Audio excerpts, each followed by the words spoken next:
Late one stormy night, Emma received an urgent call from her estranged uncle, Victor.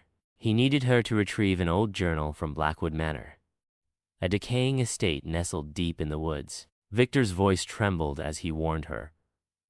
"Do not read the journal under any circumstances." Emma, a curious soul, couldn't resist.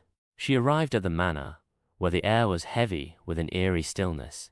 The house creaked as though it were alive, whispering secrets she couldn't quite hear. In the dusty library, she found the journal sitting on a pedestal. The leather cover was cracked, and the air around it seemed colder. A single line was scrawled on the first page. "Do not awaken them." Ignoring the warning, Emma flipped through the pages. The words seemed to pulse and twist, as though the ink itself was alive. One phrase repeated over and over. "The silent ones see you." Suddenly, the lights flickered, and the room was plunged into darkness. From the corners of the library came faint whispers, growing louder with every passing second.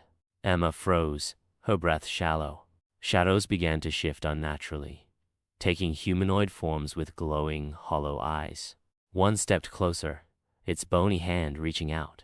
It rasped in a guttural voice, "You read what was forbidden." Emma screamed and bolted out of the room, clutching the journal. The house groaned as if angered, doors slamming shut behind her. She barely escaped, collapsing on the wet grass outside. When she looked at the journal again, the writing had vanished. The pages were blank.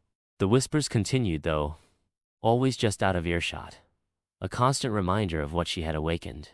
She never went back to Blackwood Manor, but she knew the Silent Ones were still watching. Emma tried to warn her uncle, but he dismissed it as a bad dream.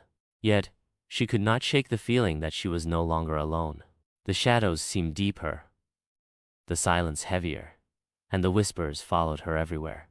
She had opened a door that could never be closed.